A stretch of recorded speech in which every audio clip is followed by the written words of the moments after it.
What's up, AtoZSports live on a Monday? Lots of crazy wildcard weekend football that happened over the weekend, and one game left tonight with the Steelers hosting the Texans on Monday Night Football.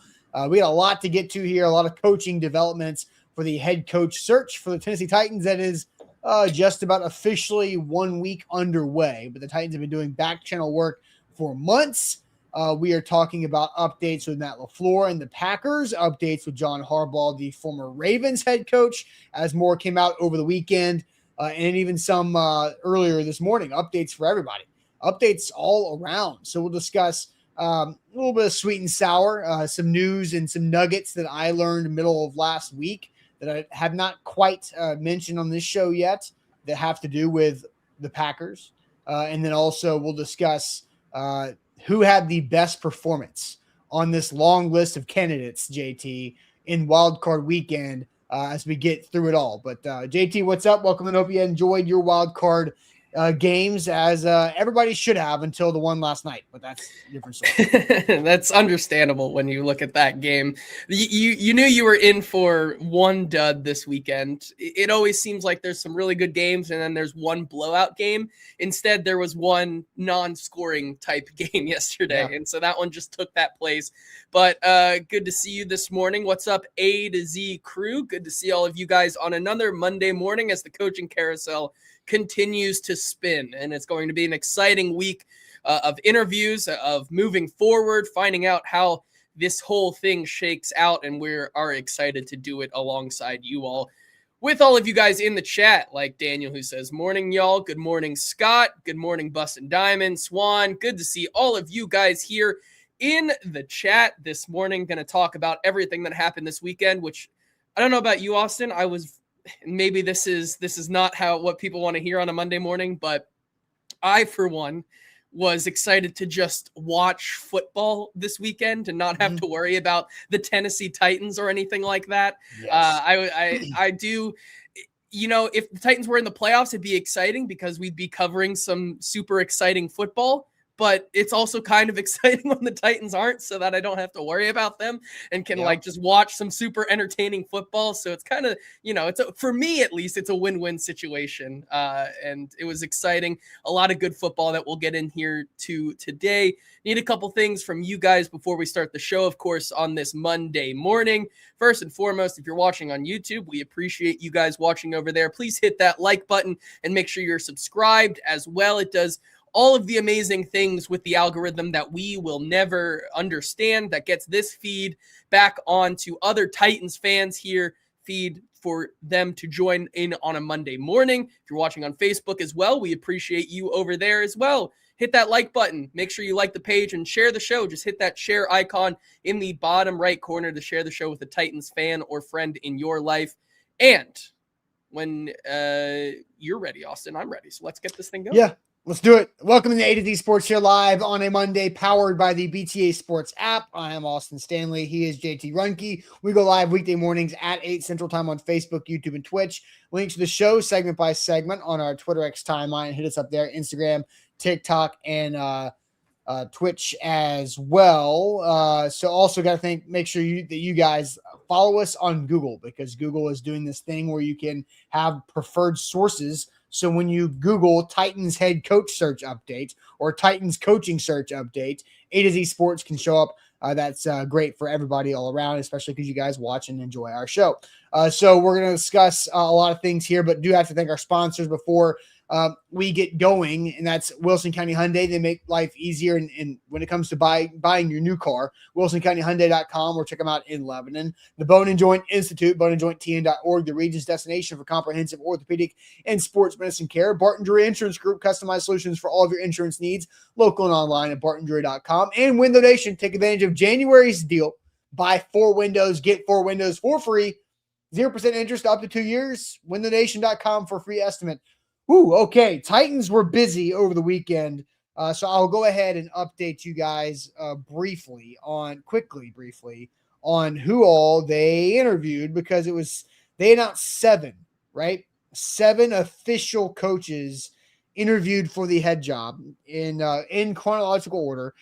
Colts DC Lou Anarumo, Chiefs DC Steve Spagnuolo, Chiefs OC Matt Nagy, Broncos defensive coordinator Vance Joseph, former Cleveland Browns head coach Kevin Stefanski, Titans interim coach Mike McCoy, and former Cowboys head coach and Giants OC Jason Garrett. So that is the 7 completed head coaching interviews that the Titans have done. They have a lot more coming this week after the wildcard weekend that was absolutely bonkers. JT, 12 fourth quarter lead changes in 4 of those games. It was awesome. Up until last night, it was phenomenal. I mean, you had the Panthers, as I was texting with some other AtoZSports employees after the Rams go up 7-0. I was like, oh, this is going to be a blowout. And then we just kept texting, man, this is the closest blowout I've ever seen. Man, how about this is the most fourth quarter lead changes than any blowout I've ever seen. And the Panthers just would not go away. Matt Stafford and the Rams survive. And then you have Saturday night, just the Bears, the cardiac cats, the big cats, the Bears just doing what they have been doing the entire time. And just with utmost drama. I don't know about you, but that was the easiest game to predict. I took Packers first half money line paired with the Bears money line and took that one all the way to the bank. I had no doubt whatsoever that that's how that game was going to end, because of course it was going to end like that. Yes, and then on Sunday, the triple header with the Bills outlasting the Jags, and we're not going to get into the Liam Cohen post-game press conference situation here. Maybe we'll discuss that on Throwing Shade tomorrow. I'm sure somebody will, because that thing went round, but the Jags almost did it until they didn't, and Josh Allen survives. Trevor Lawrence throwing some interceptions that are backbreakers. Then the Eagles just can't do anything on offense. A.J. Brown's doing A.J. Brown things. Is A.J. Brown going to be done as an Eagle? I know one guy's going to be done as an Eagle as the offensive coordinator, but the Niners go in there and play really strong defense and get enough points. Juwan Jennings throws a touchdown pass to Christian McCaffrey, former Vol, doing things. Tennessee native up on the big stage again. And the Niners advance to face the to face the Seahawks in another battle there. And then last night, Mike Vrabel gets his first home playoff win as a head coach. Super exciting. The second playoff win in New England as a head coach, but the first one at home. Yes. I do want to mention, which Easton pointed this out to me last night, the NFC playoff picture is now 3 Titans opponents and the Bears. So, I mean, just adds a little bit more fuel to that, how incredibly tough that schedule was this year, that you've run into 3 buzzsaws like that and played one of them relatively close, I guess. I mean, the Seahawks? I was going to say the Rams for the Seahawks by 6. Yeah, but that was a reverse playing close. Oh, you think they hung with the Rams? They did for 2.5 quarters. They kind of hung with the Niners. Actually, they did not play terrible against those NFC West teams. That's my point. They didn't do terribly. So yeah, that's fair. And then we got tonight. We'll see what happens. The Steelers are really, really good at home on Monday Night Football. So we'll see if the Texans can do anything about that.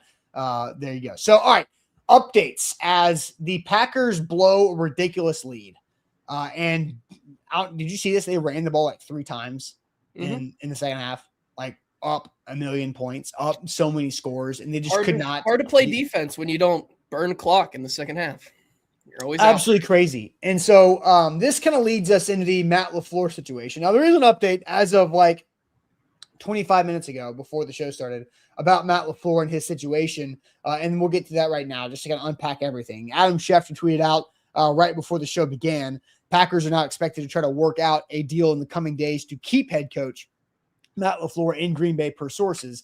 Now, that was kind of the thought going into the game on Saturday. I saw there was some national reporting about they were looking towards an extension for Matt LaFleur before the game. But then when you blow the 21-3 halftime lead and you blow the 21-6 into third quarter lead and you lose in Chicago like you did to Ben Johnson and Caleb Williams, and that fourth down throw from Caleb Williams, we can't talk enough. I wish we could actually play all 22 on here without getting demonetized on YouTube, but that's not our decision.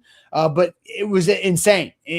So Matt LaFleur goes from, we're probably going to extend him because he has 1 year left in his contract, as does GM Brian Gutekunst up there in Green Bay, and they do not want to operate on lame duck years. So there's an idea that either or both would be extended, the GM and the head coach, or LaFleur could be moved. Now, fired, maybe moved, I don't know. So here I'm going to take us back a little bit, JT, because that's the update from Adam Schefter that LaFleur in an extension is going to try to work out. So that's not like done. It's not they are working on an extension. It's we're going to try to work it out. And so I think one of the things that I learned over the weekend is still in, or last week is still in play. So I tweeted out midweek last week, The Office, if anybody has watched The Office, the meme when they're playing the Savannah game, the Savannah murder mystery game, and you've got the three guns pointed, and you're sitting there, you're waiting for somebody to make a move, right? You're sitting there waiting, and it's Michael, Andy, and Dwight trying to figure out who's going to shoot who first. So what I learned midweek is that was the Dolphins, John Harbaugh, and the Packers. And so the first move to fall was the Dolphins hiring Packers VP of player personnel, that would be John Eric Sullivan, as the GM for the Miami Dolphins. Now, there's more moves that could happen, and it was all waiting on Matt LaFleur, because if the Packers were going to fire Matt LaFleur, then the Dolphins might want Matt LaFleur. Why? Because John Eric Sullivan and Matt LaFleur are tight. They are very tight. Very tight. I mean, it makes a lot of sense for that move. I think it also makes sense just for the Dolphins in general. You can't I think it's the best move, and we'll get to this with John Harbaugh and stuff. It puts them in a great spot for either of those candidates, or, other candidates as well. I think it's no secret that if there was a GM candidate for these teams that needed a GM this offseason to go out and get, John Eric Sullivan was probably the guy. I think we look back to last year, and it really came down to Mike Borgonzi or John Eric Sullivan for this job here in Tennessee as well. With the connections that Chad Brinker had, they obviously go maybe a different road with Mike Borgonzi, but the other guy who was a very hot commodity last offseason for this race and for a lot of other ones was John Eric Sullivan. So he gets his spot, which puts them both in a good spot with, say, if a Matt LaFleur were to get fired here down the road, because like you said, they are just thinking about an extension. They're trying to work. They're trying to. It's like it's like the scene from Moneyball where he stops him right before they go in to talk about who they're going to, replace all their players with in the aggregate. And he's like, I can't coach this team on a 1-year contract type thing. Right. I think that's the kind of conversations that they're about to have. It's not exactly that they are going to get it done. It's just that they're talking about getting something done. So you set yourself up that way. And also I think it's a gamble on, we'll talk about this with John Harbaugh and whatnot. It's a great person to pair with a guy like Harbaugh or any other coach. I think he's the best candidate for GM this cycle, and so they go out and get the cream of the crop from that cycle. I think you set yourself up pretty well. Also, the nugget that I learned from last week is that Mike McDaniel got fired once GM candidates told Dolphins owners that they could hire better. And so you got to think John Eric Sullivan got the job, Matt LaFleur, but also that could be a John Harbaugh landing spot. And so to complete the whole three-way standoff in the office break room is that, where's John Harbaugh going to go? If the Packers do open up, that's a pretty good job, right? Does John Harbaugh not entertain that one? So that's all the updates on that. But we'll see if Matt LaFleur and the Packers try to work on a deal or actually get a deal done. The other thing that I learned, JT, I keep remembering things that I learned. The Dolphins, this is actually interesting because the Dolphins can try to work out, the Packers can try to work out a deal for LaFleur, but the Dolphins are also curious and interested in trading for LaFleur with the Packers. Interesting. And so I learned that last week. And then Jonathan Jones at CBS Sports yesterday said, in theory, time is ticking on Green Bay's decision with a fourth of the league's head coaching jobs available and everyone else already in the interview process. The Packers wouldn't want to get started too late, and trading LaFleur would present other challenges that are also based on timing. because they said, so the Packers will either simply extend LaFleur or part ways with him via a firing or a trade. So trading LaFleur on the table for Jonathan Jones on Sunday, and I heard about that like Thursday, Wednesday, something like that last week, which is kind of wild how that could come into fruition here. But now let's get to the John Harbaugh update, just to go ahead and keep moving the show along, because we do have a John Harbaugh news and updates from the weekend, and we will get to all those. But first, let me tell you guys about our great friends at Barton Drury Insurance Group. Customized solutions for all of your insurance needs. BartonDrury.com is where to go if you are looking for any type of health coverage. If you're looking for home insurance, auto to bundle with your home. Maybe you don't own a home, so you can get a rental policy. That's important too if you are a renter. And also umbrella policies to cover it all. Boat, if you got a boat, you need insurance for that. We all know that. Now, also, if you're a business owner, or maybe you're working in the HR department at your company and you're looking for that best partner for your employees and for your company, for your policy and for your workflow, Barton Drury is phenomenal at doing what they do. Easy to get in touch with, easy to communicate. They go the extra mile for their clients, just like they do with AtoZSports, as we have our workers' comp and our employee health coverage through Barton Drury Insurance Group. They're local to Mid-State area. Check them out online, bartondrury.com.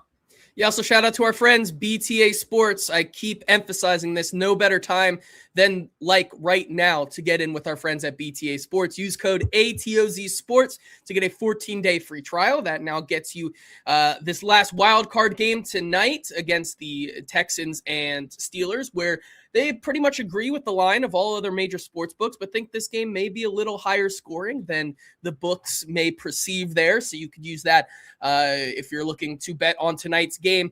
But you also get the divisional round and the championship round with that 14-day free trial. Also, then after that, $79.99 for the entire year. So that's going to include the entirety of the 2026 sports year, which includes their MLB baseball, which is upcoming, which is super exciting, and then all of the 2026 NFL regular season, and also now up and through the wild card games in for the 2026-27 season. Going to be a super fun time to get in with BTA Sports, and you can do that right now when you click the link in the show description or right below the title on Facebook. BTA Sports is indeed better for bettors.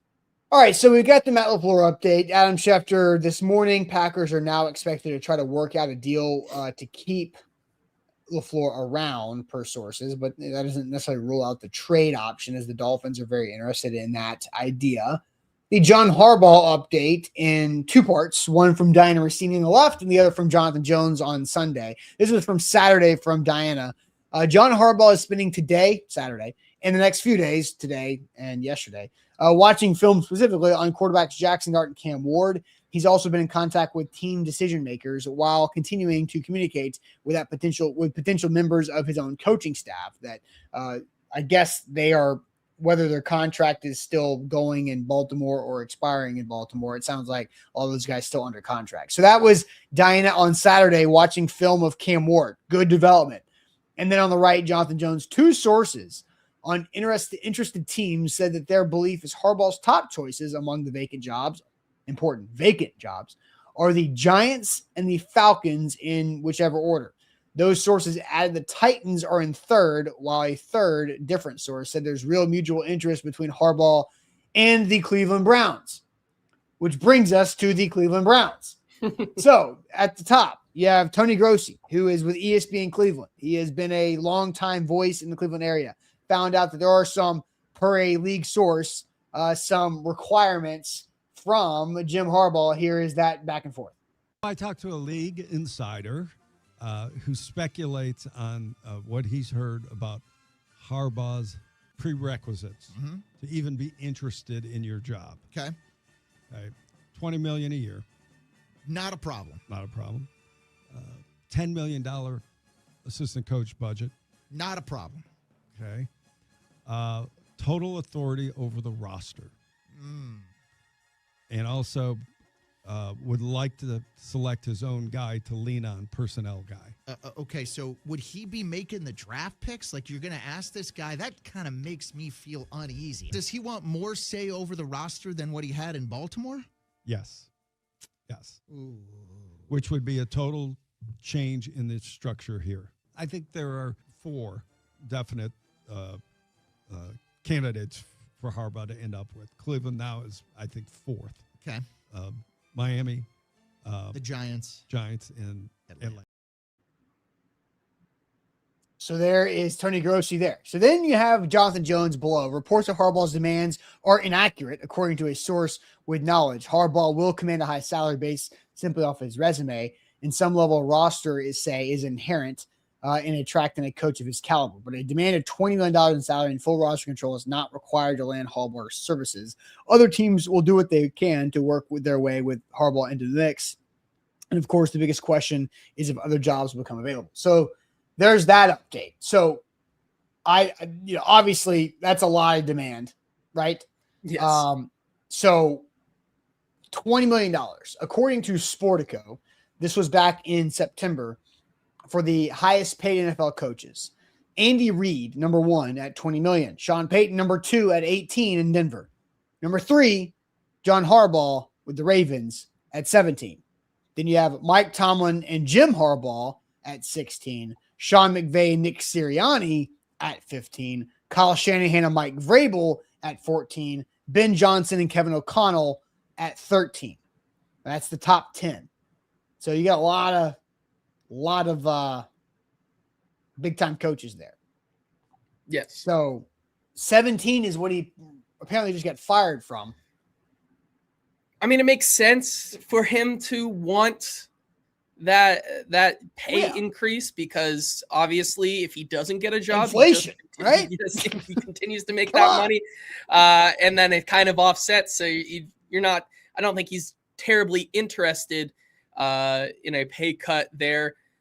Reality for the Titans in this scenario is I don't think they would even come close. Like, as much as they think John Harbaugh could be a fit here in Tennessee, and maybe he'd be willing, I think the sell to Amy Adams Strunk is not if John Harbaugh would be a good coach or not. The sell would be the sell is more paying a head coach upwards of $15 to $20 million here in Tennessee. I just don't think that's a thing that is a reality for Amy Adams Strunk. And then also something that really hasn't been noted when you go back to that in terms of the debunking of those requirements. Talk about, of course he wants some sort of roster control or communication on that.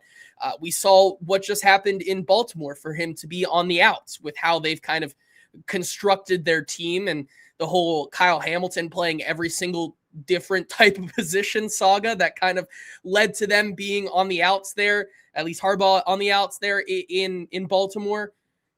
The one thing is which I think is kind of an interesting one, the $10 million budget to build a coaching staff. So you're telling me, as much as Amy Adams Strunk might be super in on a guy like John Harbaugh, the bigger one is like, Amy, we need you to spend $25 million or upwards of $25 million on John Harbaugh and his coaching staff. I just don't think that's a reality that she is willing to go into, right? Yeah, and so look, somebody asked how much did Vrabel get. So we knew roughly Brian Callahan was being paid $3 million a year, which is low. Zach Taylor is the 20th highest paid at $4.5. So there's a big range of NFL head coaches pay. So if you go from like the top 10 or 13 plus, and then you go from 11 to 20, drops from 13 to 4.5. That's a pretty steep drop there. So, if you trust the research coming from, let's see, where was this? I'm looking up right here from December 1st of this past year. Mike Vrabel signed a deal with the Titans 9.5 on average. Now that was 2018 contract, right? So a long time ago in 2026 is where we're at. So Amy's paid bigger before, but she just came off of paying nothing. Yes. And so what is that going to turn into? It's a tough conversation, and people are asking what I'm basing that off of. I'm basing it off of what I know to be true about Amy Adams Strunk and what my understanding of how they want to conduct business here in Tennessee. And so I think it's a tall ask to, because at the end of the day, I mean, exactly, like I don't know if, based on what we know of Amy Adams Strunk and how she conducts business here with extending coaches, hiring coaches, firing coaches, that's a tall ask for someone who's just basically churned over the coaching staff over the last few years in Vrabel and Rand Carthon and Brian Callahan. After hiring and firing those guys in such a short cycle, to then go ask the owner to pay a ludicrous amount of money to a well-respected coach, like, you're basically asking Amy Adams Strunk to be here for the long haul. Or John Harbaugh. With John Harbaugh. Yeah. And I just don't, like, as much as I want to say, like, she would absolutely be on board with that, what precedent do we have that to go off of with that? I don't know. Right. That's all. You're committing a lot of money. I think you still live in the reality of you're weighing the decisions of a retread like Saleh or McDaniel, where you're probably going to be paying that 10 to 12-ish million, or you go with a younger guy, right? And you're going to be ending up paying what you pay a Brian Callahan or a Zach Taylor for the entry level coaching salary, which is, 3 to 7 million. Yeah. So Asher says, yeah, but it's Harbaugh back up the Brinks truck. Mason says maybe if she spent more of her own money, she'd be more inclined to keep her coach. I think that's the interesting, the wild back and forth about Amy and the idea that she is cheap and doesn't spend money, but she does. I don't, and not to get too off on a tangent, is I've heard people call the Titans a poverty franchise, that, she isn't independently as wealthy as most owners in the NFL, but she does commit. Like since she took over, and again, I respect Amy Adams Strunk and what she's been able to do and step in for her father passing, who created the franchise. Bud had zero plan for his passing. After his passing, he was just in denial and did not plan for anything. Tommy Smith, Amy's brother-in-law, did a terrible job in like the 2.5 years that he was stepping in to try to run things and get it organized. Amy swooped in and saved it and did a great job until she didn't. She did a great job until John Robinson traded AJ Brown. And now guess who's in the news again about leaving another team, about being a diva and being unhappy and dropping footballs. So I think we all know AJ Brown is a damn good football player, but AJ Brown does some stuff that's difficult to handle and deal with. We all know that. And he also left that game yesterday without talking to the media, skipped out on all that. So classic tennis. Once a Titan, always a Titan. Yes. with that move right there. And so, but in all this Amy's cheap stuff, she's hired coaches. She's invested in, she has built wings on the facility. She has redone the weight room. That was one of the first things she did because it was awful. It was gross. It was just so outdated. And then now she's spent money in free agency. It was just 2 years ago. We were talking about the Titans spending the most money in free agency in the whole league. That's cash, right? So I do think, and she's firing coaches, still having to pay them. So it's not like she's cheap. If she was cheap, I'm not do what arguing, the Bengals do, right? Yeah. I'm not arguing that I'm not saying you. There's a narrative out there. No, absolutely. I think it's just from a business perspective, because I think as she continues to do this cycle, she's becoming more and more aware of like what this means. And I think you look at that report where they are kind of changing the structure and Mike Borgonzi now reports to her and things like that. It's becoming a more fluid conversation.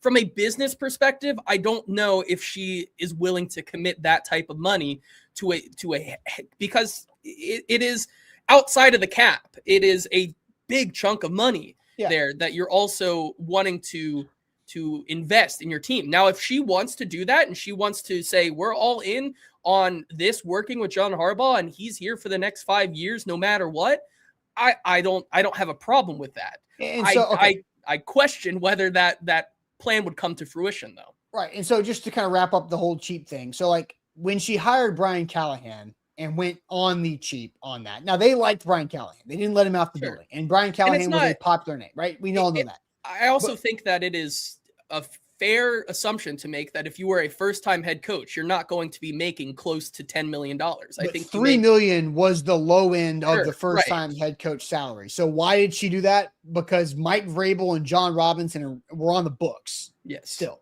Guess who's off the books? Mike Vrabel and John Robinson. So now and Callahan could be off soon because he's interviewing for offense. But Andy's like not that much. Yeah. Right. It's a cheaper still on the books than Vrabel was.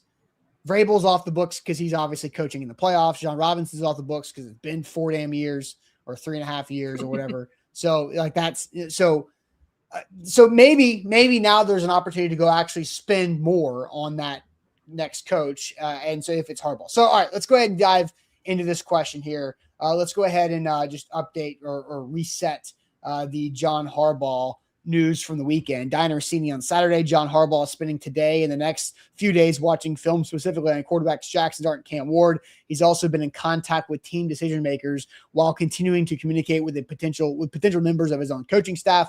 That was Diana Jonathan Jones on CBS Sports.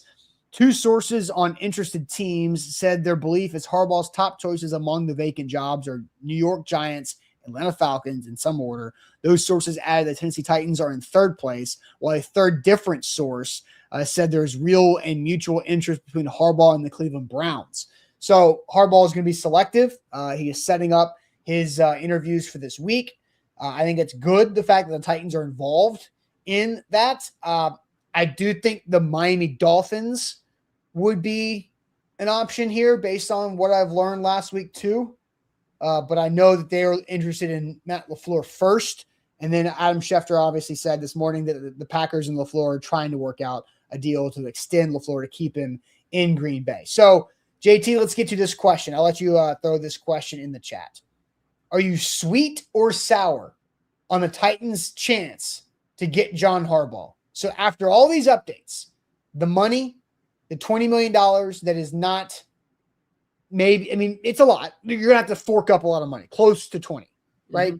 But maybe not the whole pick the GM, have the roster control stuff. But, are you sweet or sour on the Titans' chances to get John Harbaugh, knowing that you're 3rd, according to Jonathan Jones, with the Giants and the Falcons? And I think there's another conversation of which young quarterback is the best of those 3 franchises. Maybe we can have that intertwined with all this. But sweet or sour on John Harbaugh and the Titans' chances to land John Harbaugh. We'll get to your opinions, and I'll maybe put up a YouTube poll here in a second. But Window Nation has a new deal for January. It is a fantastic deal for January. Buy 4 windows, and you get 4 windows for free. And you could also get 0% financing for up to 2 years at windownation.com. It's a free estimate. You can have Window Nation come to your home, just like I did back in September. Have them come in, do the whole presentation, check them out, look at your old windows, seeing what temperature you're losing through the windows, like we did with our metal builder grade windows that we have replaced with top-notch Window Nation windows that are awesome. We have the windows with no dividers, so there's more light. There's more. It just feels big. It's the same size window, but it's more window. It's that and silver, you can tell a difference. Yes, triple line silver in the windows, which means we have better control over the temperature inside and outside, which is going to save us money on our bills and also increase the value of our home. WindowNation.com is where to go. Window Nation for a free estimate. WindowNation.com. Yeah, once again, we're powered by BTA as well. BTA Sports is better for bettors. Use that code AtoZSports when you download the app using the link in the show description or right below that title on Facebook to get a 14-day free trial, $79.99 after that for the entire 2026 sports cycle. That gets you MLB, the entirety of the 2026 regular season for NFL, and into the playoffs as well. such a great time to get in with our friends at BTA Sports, where insight meets instinct. All right, so we're going to get to the updates on the Titans search. There's some coordinators that performed over the weekend, but focusing on the John Harbaugh updates, the fact that Harbaugh has, according to Jonathan Jones of CBS Sports, he is third. The Titans are third on his list, and then he was doing Cam Ward homework over the weekend via Diana Rossini. So are you sweet or sour on the Titans' chance to get John Harbaugh as head coach, maybe compared to where you were last week? JT, what are you seeing from the chat as I work on a YouTube poll here? Yeah, Steven kicks us off and says he's sweet, absolutely, on their chances. Deborah's sour.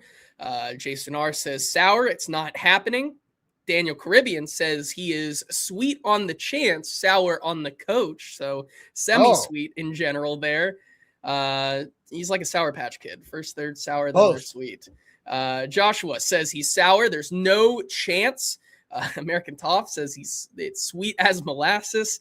Scott says sour. Sour, I'll believe it when I see it, says DC Real. Sour, says David. Steven, sour. Yuri, sour. Right-handed MacGyver says, sour, man. I don't want that much money invested in the coach. Why? Hold up, time. Why? What does it matter to you, right-handed? It's not your money. It's not your money. It's literally not your money. And there's also no, it's not like the head coach takes up a percentage of the cap space. It doesn't, right? That's it's why literally I said it's money whatever. outside of the cap. Yeah, it does not count towards anything. So who cares? Exactly. Corey says sour. Screw his demands. Cap says sweet. Pistol grip sweet. D-Dread says he's sweet on John Harbaugh. Bustin' Diamond says, like NWO said, too sweet. Michael says sweet. Let's see what else. Sweet, never. Hello Ladies says sweet on the chances, but never wanted him anyways. So maybe that's reverse psychology there. Darius says sweet. You have a chance. IR Hoshi says sour. Jeff says sour. They are down the list for sure. Justin says sweet. Titans Kyle says sweet. Brad says sour. Escos, easy, sweet. Throw a Two Rivers Ford truck in there too to sweeten the deal. Tall Texan says a bittersweet. Tom says sour. He's asking for a $20 million contract, $10 million for his staff, and more players say. So maybe not what the Titans want to do there. Eddie says sour. Sour, little, no chance. Sour. So I mean, a good mix. I don't know if you started a YouTube poll. I did poll, but I would argue that we are closer to 50-50 than a big majority, if I had to guess. The YouTube poll is very young. We'll let it mature a little bit. Kick of the King says those demands are coming from a reporter of ESPN Cleveland. Of course, those would be his demands for the Cleveland Browns. Him looking at Ward is thumbs up. So shout out to Kick of the King there with the super chat. Also, King Visa says lock in and like the show. Yeah, hit absolutely. that thumbs up button. Like the show on Facebook. We're at like a 50% like ratio on Facebook right now. We got to get that up. We got to get that up. We can do better. For sure. Lock in like the show. So Ann said it doesn't take up salary cap money, but Ann adds, but it takes up money Amy has available at the ready to give free agents upfront cash. So fair, right? That's true, right? Amy does not have endless money, but you do have to spend a certain amount of the cap over a certain year period to be at a floor. You can't just be dramatically under the salary cap and try to Oakland A's this thing and be super cheap. So she does have to spend money. But the idea of cash over cap is how you really can win in the NFL, because you're paying out more signing bonus money, which you can spread out through the entirety of that deal prorated, which makes the salary cap more palatable when it comes to the cap hits on some of these bigger contracts. So it is a good, fair point there by Ann. So sweet or sour? So the John Harbaugh, sweet or sour? JT, you want to go first? I have voted on the poll. You have voted. I have voted on the poll. I will go. I just so I'm not on the fence here. So I'm not fence sitting. I'm not in the middle. I'm gonna go sweet. I think there is a chance. I think it's at the end of the day, the Titans' job is still one of the most attractive jobs. I mean, talk about if you're not necessarily having the whole control of the roster, but you have so much money and so little, like, outside of your core guys, you have so much to work with and mold this team into what you want it to be. I mean, you could look at there's probably 6 guys on this team that I would consider, building blocks to go off of. That leaves around 44 other positions or spots for you to really mold this team, and a heck of a bunch of cash to do that. I think when you talk about John Harbaugh looking at Cam Ward film, I think that's the logical thing to do if you're interested in a job. Like, he's probably looking at each of these jobs and being like, what's there to learn? And with the Tennessee Titans, the only thing really to learn about with the Titans right now is Cam Ward. So I think that's the logical thing for him to do if he's looking at his options here. So looking at Cam Ward film, I think, is good. I don't know if it necessarily means that he's interested. I think it means, like, that's the thing to learn about the team is Cam Ward. But mix that in with how attractive this job is, given the structure, given the people that are around this building. I think they've made that more so PR move to make the understanding of the structure of the front office more easy to understand. And it kind of gives it a vibe of it's going to be more so everyone in communication with a direct line up the chain there.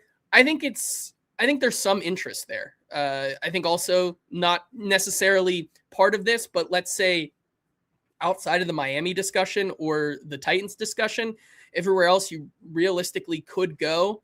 I do think that there's a chance that even if he wanted $20 million a year, could you go to him and say 17 with no state income tax? I think that's a thing that could be in there as well, working with the money. I'm not going to rule it out. I think there is some interest. No, okay. So I saw somebody saying earlier in the comment, let me go find, because we got people on both sides of this, and you guys are relaying what you're hearing as fans as you're doing this. But a lot of people saying that people like Cam and this job is attractive. So I'm not going to be able to find that one. It's going to be too far Which up. I think is fair. But people saying that Cam has made this job attractive and people like that. Then you have this from Jonu Score is how I'm going to pronounce that. Saying Buck says the Titans head coach job is the bottom half of the openings in terms of attractiveness. Maybe, like, it could, like, I think we had this show on we did the show on Wednesday or something of last week, or one of those days. One of those, like, when we both ranked it, we ranked it Thursday. Like 3 or 4, right? I mean, out of 7 behind the Ravens. Yes. Behind the Ravens. And then the Giants are realistically that 2 team, or, I mean, depending on your opinion, you could do, I think you had the Raiders, there's Miami, there's the Falcons. I think we did this pre-Miami, but, like, still, I would put them 3 or 4. So, like, they're right on the mark, but I think the margins between these teams, like, are closer than what Buck might be saying, where it's their team's miles ahead. Darius says that's according to Buck, though. Like, Buck talks to people, guys. Yeah, absolutely. And Tom says Buck says Titans have about 3% chance to sign Harbaugh. That's all that. Look, it's a low percentage. It is a low percentage chance. Like, anything, like, if I said that the Titans had a 25% chance to land John Harbaugh as a head coach, that's me being very optimistic. 25% is a high number in this context. And then Ashley says, does Borgonzi help? There's been reports that people love Mike Borgonzi as a GM around the NFL. So absolutely. But as far as the jobs go, they're attractive. It's in the eye of the beholder. It's, how do you feel about Cam Ward? How do you feel about Jackson Dart? How do you feel about Fernando Mendoza? How do you feel about Tua Tagovailoa? How do you feel about Lamar Jackson? How do you feel about the Browns and Shedeur Sanders, who I think have the best route to Arch Manning? They're like, true. How do you feel? Who did I leave out? Did I leave anybody out? I said Dart, Cam, Dolphins. I mean, Ravens. I Did was going miss to anybody? say, I mean, it depends what you think of Michael Penix, what you The can do Falcons. there as a And reclamation. the Falcons have studs on that roster up and down. It's just the quarterback's just like either you're getting the super highly paid old guy or Michael Penix Jr. who can't stay healthy. Yeah, I think there would at least be, I think there, as much interest as there is for John Harbaugh and Cam Ward, I think there is just as much interest in what John Harbaugh could do in an offense that has Bijan Robinson, Drake London, and a lot of those other pieces. And Arizona. I missed out Arizona. Yeah, well, Arizona is Arizona. At this point, like, we can throw that one to the side. Yeah. Who knows who's going there. People in Arizona do this conversation, they forget the Titans. Yeah, fair enough. Yeah, that's probably how that goes. But I think I think I like Cam Ward more than Jackson Dart. I've said that the entire time. I had thought Jackson Dart was nothing. Like, I did not like him coming in the NFL, not personally as a quarterback. I think Tua is highly paid and is a system guy who cannot operate outside of a system. And when the system breaks, he breaks. And sometimes he breaks even when the system's good. Mm-hmm. I think Lamar, obviously for Harbaugh, is not a part of the conversation. And the Falcons is something that I'm just like, I don't know. I honestly don't know what to think about Michael Penix. Yep. The big thing with the Falcons is like, you have to, I think the only path to it's going to be a head coach who believes in Michael Penix, because you're really SOL over there outside of him if you don't, because with the money that you still have one more year of Kirk Cousins with no draft pick this year in the first round to even if you wanted to get a quarterback, I don't think you get one this year because it's looking like it's going to be Mendoza, whatever happens to Ty Simpson. But if I had to guess, I think Moore goes back to school. So you're really kind of, you're barren at the top this year with quarterbacks, and you're waiting another year. So you really have to believe in Michael Penix to keep this thing afloat in year one, and then you can go from there. The Falcons don't have a first round pick this year. No, right. I was going to say, even if they did, I don't know if there's a quarterback that you go and get instead of Penix, but like you're kind of just sitting there with what you have. Yeah. So back to the question, and I'll read the results of the YouTube poll. Because right now it is 50-50 actually. It has been trending sweet, but not by much. So it is 50-50 Sour Patch Kids. So I voted sweet. And it's because right when it happened, I thought, great. The Titans have John Harbaugh out there to distract everybody else while they get a really good candidate to fall in their lap, because everybody's waiting on the John Harbaugh domino to fall. And boom, the Titans can go do the other work behind the scenes.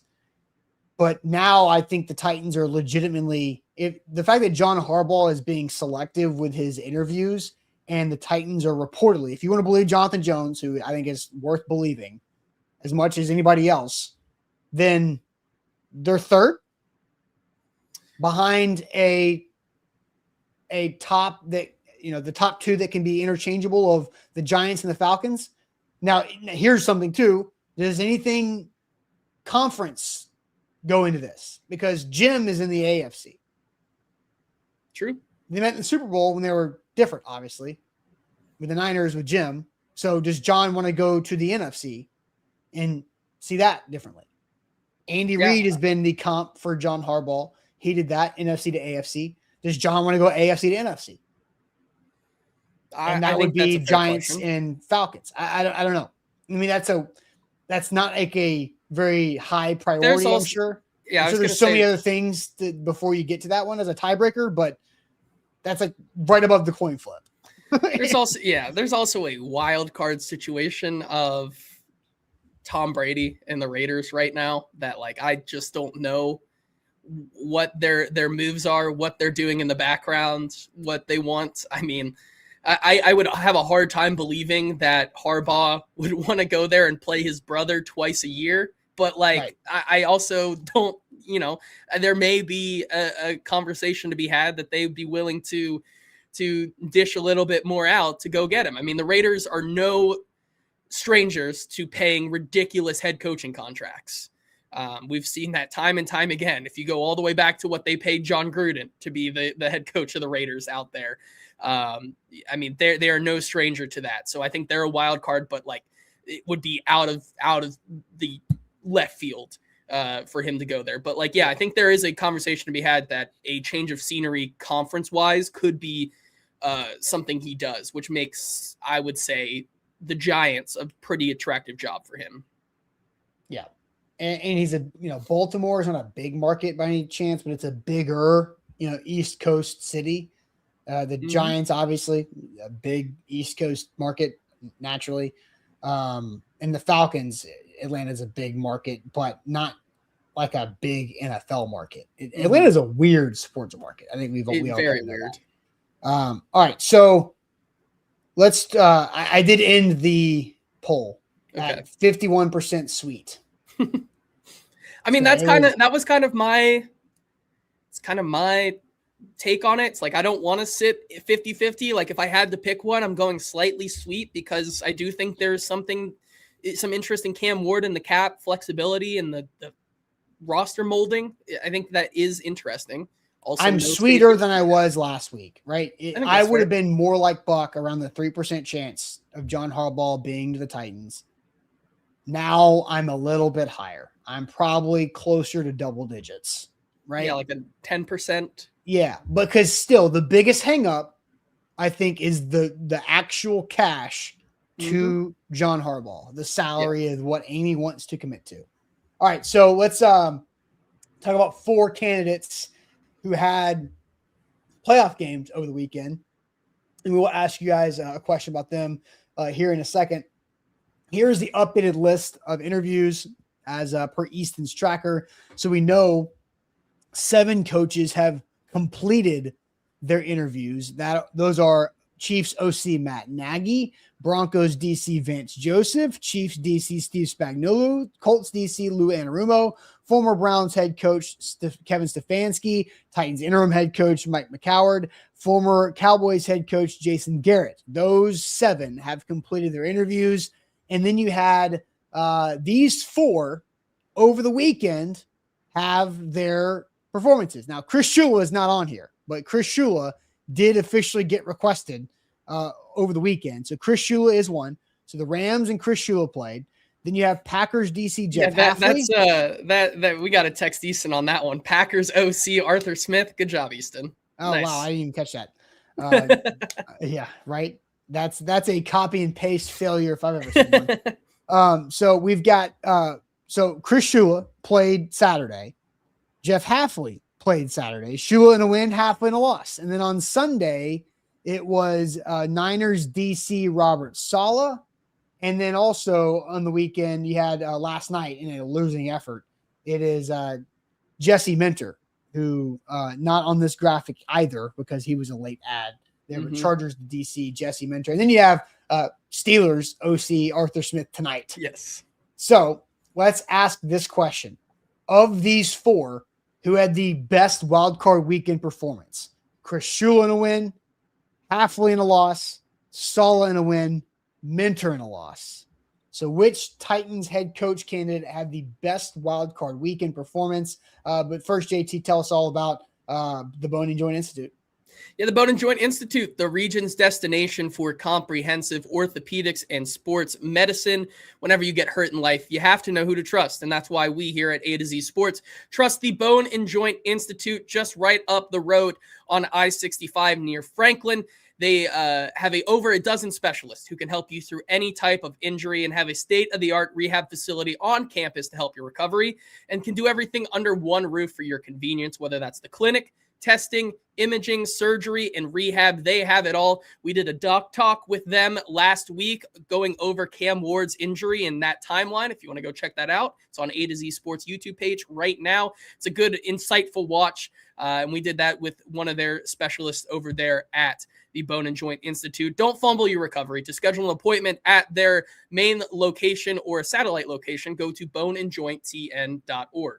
Also, don't fumble the bag like I did. I got a little anytime touchdown happy last night. You did not go well. Juwan Jennings throwing a touchdown does not count. So unfortunately, I was so mad. I was so mad at that. But BTA Sports is better for bettors. They can help you win, unlike what I did. I did not use BTA Sports last night. I on a whim. I should have, because I like impulse bought the Cheetos and the candy right as I was checking out. The game was about to start. I went 4 anytime touchdowns. Nobody scored a touchdown. I did hit Devontae Smith over 53.5 receiving yards, which was the one that I got from BTA Sports.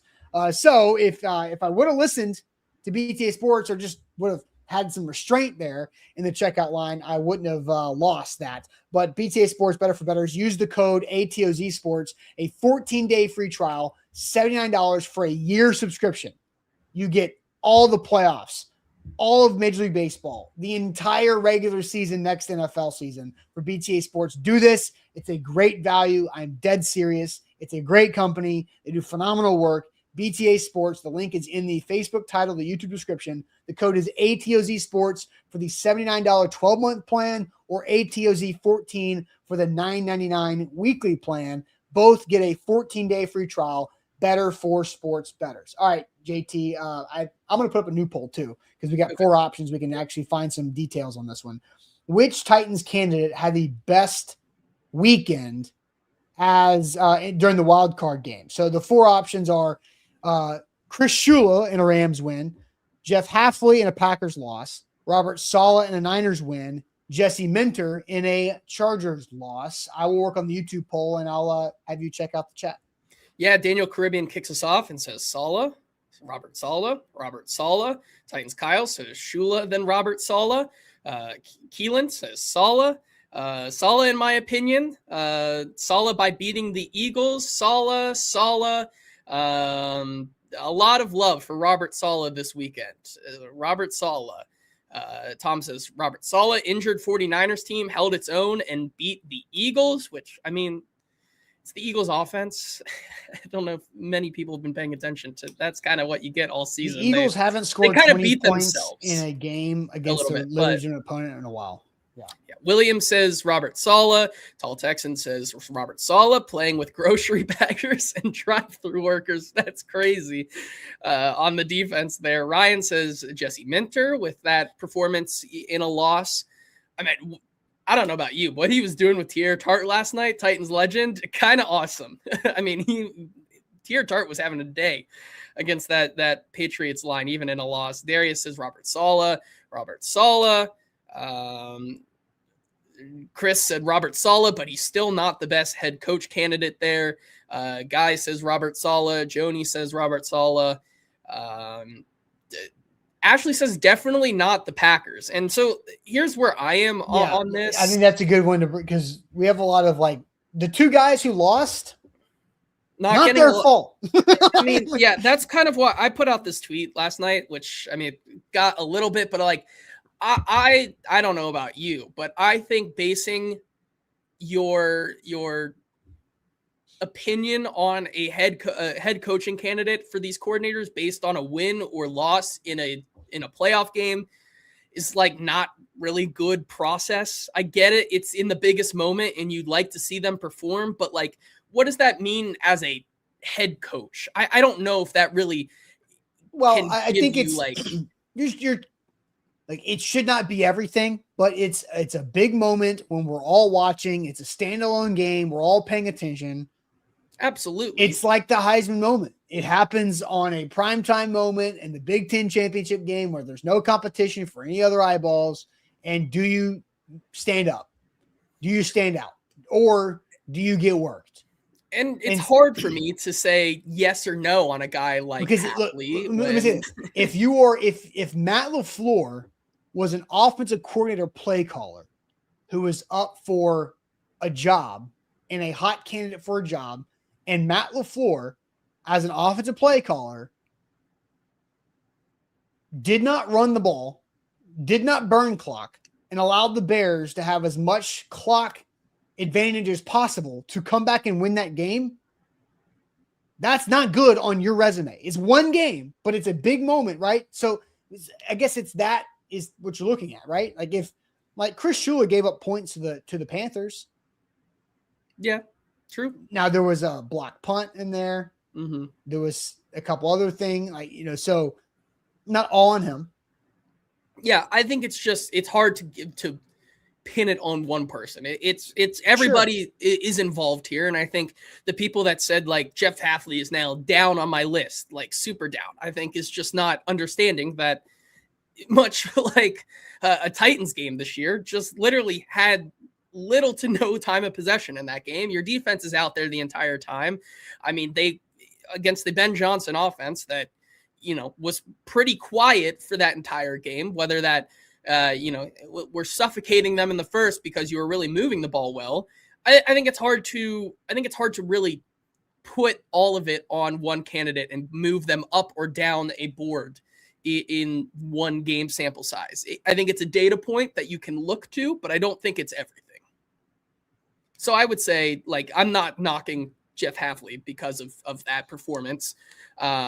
I thought the defense played with what they had. I think you saw still some really good things. I think what Jeff Hafley has done to replace Micah Parsons is still as honorable as he could have possibly done this season with that, not having Micah Parsons, taking a guy like Lucas Van Ness, who has been pretty much a non-factor for that team since he was drafted, and finally getting something out of him, I think was very, very good.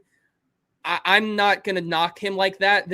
I think all of them had a fine performance this weekend. I think if I had to pick one that did the best, I would say Robert Saleh looked the most complete out there, and didn't maybe, look the same as he did in a big time moment. I think that's just what you've seen from the San Francisco 49ers defense all year, which is getting the best out of maybe not, the best caliber of players. Now, once again, I go back to that's kind of the Philadelphia Eagles offense we've seen all year, where they just beat themselves. And so as much as I want to say Robert Saleh took care of business.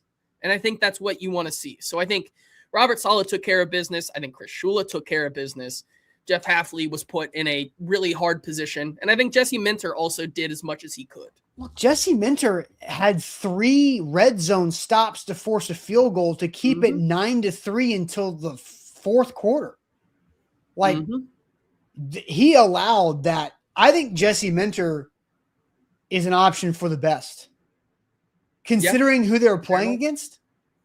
Drake May, the MVP candidate, one of the front runners, one of the with next to Matt Stafford. Like, I think Jesse Minter had the hardest job. I think Hafley, the other losing coach here, also had his offense working against him. Yes. But I do think it's pretty obvious that Robert Saleh is the biggest winner out of everybody. I think that's fair. Because, I mean, even though he might have to play linebacker next week. This is true. Hey, and he can probably do it. Listen, here's how I think Titans fans should be looking at it. Robert Saleh is currently moving on in the playoffs with a old man Eric Kendricks, Garrett Wallow, and Luke Gifford as some of the linebackers at his disposal right now. And Luke Gifford's even hurt. So, like, Titans legend Garrett Wallow and Titans legend Luke Gifford have been the spine of that defense. And so if you want a direct comparison to what Matt Nagy can do to you not Matt Nagy, I just saw that in the comment section, what Robert Saleh can do for you and get the most out of your maybe players that shouldn't be starting, there's a 1-to-1 direct correlation right there. So I created a YouTube poll for this one. Okay. Landslide. Yeah. 71% Robert Saleh. Who's this is second? A 4-option poll. Yeah, that's wild. Who's second? Shula, 16%. Interesting. Third, Minter, 10%. Hafley gets 2%. I mean, that makes sense. I would have Minter in that poll over Shula. I voted for Minter because I figured Saleh was a runaway. Yeah, fair enough. That makes sense. But also, like, I feel pretty okay going to bat for Jeff Hafley and going hashtag not his fault.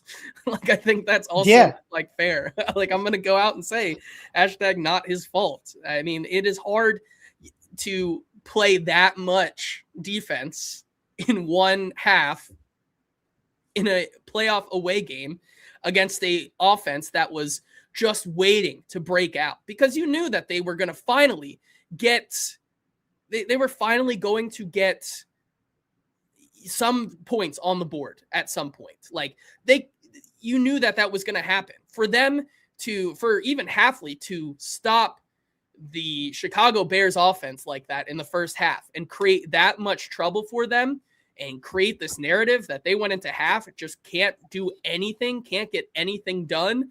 I don't know. I still have to give him some credit there. Yeah. All right, JT, we have a viewer who needs our help. Oh, okay. So we will do that here in a second. But first, shout out to Wilson County Hyundai. Make them a part of your new car buying process. If you need help, you need a new ride, you need somewhere to go to, you need someone you can trust, because nobody wants to just be like, I need a new car, I'm in a pinch, where do I go? Because you're like, I'm going to get somewhere. That's your instinct, right? But Wilson County Hyundai, not going to do that to you at all. I've seen them work. For years, we've been working with Wilson County Hyundai, so you can trust them for sure. Payne Bone's a great guy, great family-owned operation up there in Lebanon. We're going to save some money too. WilsonCountyHyundai.com is where to go. JT, we Just Smash needs our help. This is 5-leg parlay. Last leg is Houston versus Pittsburgh. $10 bet. Cash out for $150 or let it ride for $450. Austin, you and JT are both betting men. What would you do? So my first question is, what's the play? Is it Houston money line or is it Houston money line spread? Because that's what we need to know. So hopefully Just Smash can bring that up. Is it? And I will have you open BTA Sports so you can help here. This is how we're just on the fly going to do this. See what we think. Just Houston to win. So the line on major sports book right now is 3 for Pitt, +3. So they're a Texans home +3. No, it's Pittsburgh +3. Oh, they are a home underdog by a field goal right now. So I know what I would probably do. And the over under is 38. BTA Sports is in agreement on that line at 3. So they like it at 3. Yeah, they think Pittsburgh is a 3-point underdog. And an over under of 42. Like I was saying, they think there's going to be a little bit more points in this game. This is actually pretty easy. Okay. You hedge it. That's fair. Yeah. You hedge it because you have a chance to hedge with a Pittsburgh +3 bet, and you can win both. Yep. I think that's fair. Now it's a small margin, but you can win both. Yeah, I think that's fair. I would I would probably. No, this is the best thing to do. I just hedge. I don't know what you're like. It's a $10 bet, so clearly it's a 5-leg parlay, $10 bet. You can cash out now, or you can do that. So you should let this thing ride. Because you could go big on your hedge. Because if you lose your hedge, you're winning $450. Yep. Yeah, no, that's sound. I don't know. Again, I don't know what your I'm not like is.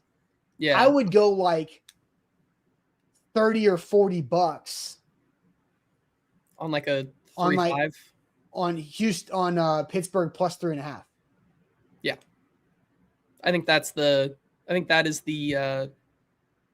that's the move right there. I was going to say that, I mean, I'm not disagreeing with you because I'm letting it ride because when the line first came out after they beat the Ravens last week on a missed field goal, I bet immediately came out. I bet Houston Texans -2.5 instantly when the line came out. So I'm on Houston tonight. I think they're just going to, I think they are currently the best if you want to sprinkle, like I put a tiny sprinkle on them to make the Super Bowl. I think they could really give Rodgers hell with that defense tonight. And I understand the one way that you probably beat the Houston Texans is in a quick passing game, which is what Aaron Rodgers does. I still just don't know if they have the firepower to do that. So I'm on Houston, 2.5 tonight. So I'd let it ride. And then I would hedge with a 3.5 because then, I mean, you lose 30. So like at the end of the day, you bet like $40 on Pittsburgh 3.5. Let's say Houston wins by 7. All right, you win you win $420 instead of $450.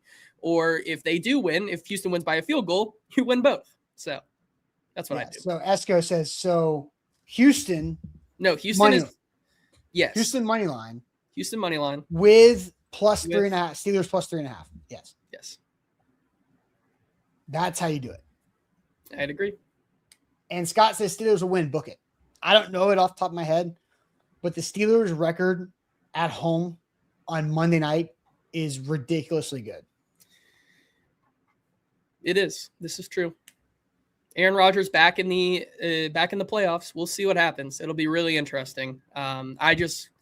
My ball knowledge tells me that Houston is the better team by a pretty decent margin. Yeah. So, Ocean Man says, let's talk Titans. Okay, buddy, just good. Buddy, just scroll. We are an hour 10 into the show, and we had a Just Smash asked us a super chat. He paid for this. He's investing in some help. We are going to help him. He paid $4.99 for us to help him on his $10 parlay bet. Yes. So you better hedge so you don't lose $15. True. On that bet. Very true. All right. Look, we're gonna have a heck of a week. Make sure you're liking the show. Make sure you get your ring the bell notification on, because it is going to be busy. Follow us on all the socials. Make sure you hit that like button on the way out the door on Facebook and on YouTube. And we'll catch you guys tomorrow morning at 8. Buck Rising live tonight at 7 for prime. Or right, I'm guessing you'll probably go before the game tonight. So check him out before the game tonight on Monday Night Football. So that'll be around 6-ish. I'm guessing is when Buck will go live for prime time. So catch his thoughts on the search continuing. We'll catch you guys tomorrow morning. Appreciate it as always.